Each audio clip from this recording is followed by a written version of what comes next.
Dans le camp républicain, l'ancien président Donald Trump tente de reconquérir le titre après une pause de 4 ans. Dans l'autre camp, la candidate démocrate Kamala Harris est maintenant, selon les sondages, au coude à coude avec son rival. Le débat présidentiel de cette nuit sera suivi par des millions de téléspectateurs qui vont voir et écouter deux candidats radicalement différents.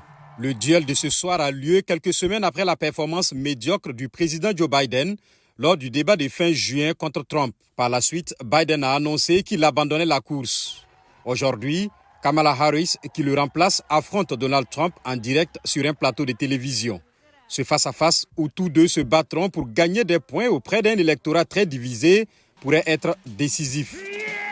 Ils apportent des styles différents. Trump s'est moqué de l'intelligence de Harris et estime que ses chances face à elle sont meilleures que face à son dernier adversaire au débat, le président Biden.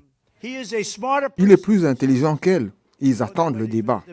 Harris fait une pause dans son entraînement au débat. Mais il est temps de tourner la page sur la division. Il est temps de rassembler notre pays pour tracer une nouvelle voie. Les analystes s'attendent à ce que ce débat soit très suivi et que les enjeux soient importants pour les deux candidats.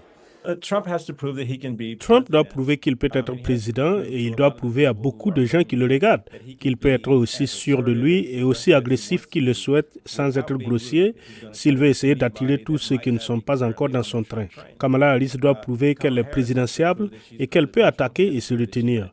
Elle doit prouver qu'elle peut identifier les points sur lesquels ses politiques sont différentes de celles de Biden tout en s'inscrivant dans la même plateforme démocrate. Pendant 90 minutes, les modérateurs vont poser aux deux candidats des questions sur des thèmes majeurs comme l'économie, l'immigration, les droits reproductifs, la politique étrangère et autres.